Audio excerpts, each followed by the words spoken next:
We are free today to observe religions, to practice our religion. Muslims, Christians, the National State government lift embargo for 2 weeks. Maybe it might be increased later. How do you feel coming from a 2-month lockdown of inability to congregate? Honestly, I appreciate your coming. This is the Redeemed Christian Church of God, Son of Righteousness, Zona Headquarter, Mega Parish. My name is Pastor Dan Joshua.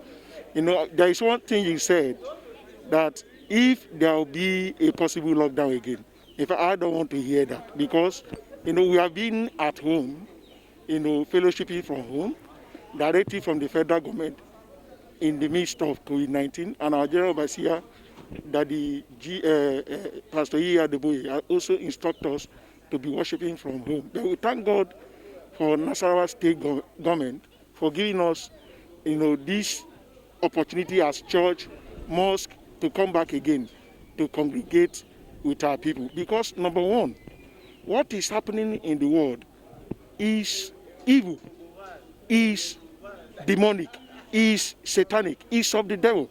And the word of God said, light can never be outshined by darkness. This I look from a spiritual perspective as darkness. And how can the church of God be shut down with a virus that is from the pit of hell? So I am so excited, happy that the church has come back together again for us to pray so that God can hear our prayers, heal our nations, heal our land, and heal the nations of the world. I'm so excited. You need to be in the congregation today. People are happy. They are back to church again to worship God. Sir, thank God the church is back. What can you say about school? What advice can you give government? Should the school be reopened? Should other part of the economy be open? In the first place, the lockdown is not sustainable. We must not deny that fact. That the continuous lockdown is not sustainable in every facet of our life. College, school, the economy, even the church, anything you think of business-wise is not sustainable. So it is of importance that the federal government should devise a means, like the online lessons to schools and other institutions, because we can't continue. COVID-19 has come. One thing I can assure you is that it will disappear. But for a time, we need to live with it. And there is one thing I want to point out, specifically about Nigerians or people of Africa, generally. We exercise faith, and that is one of the things that some other parts of the world, like in the Western world, they lack. I'm not saying there are not men and women of God over there that preach. But if you look at Nigeria specifically, the country I live, we are people of faith. We exercise faith over fear.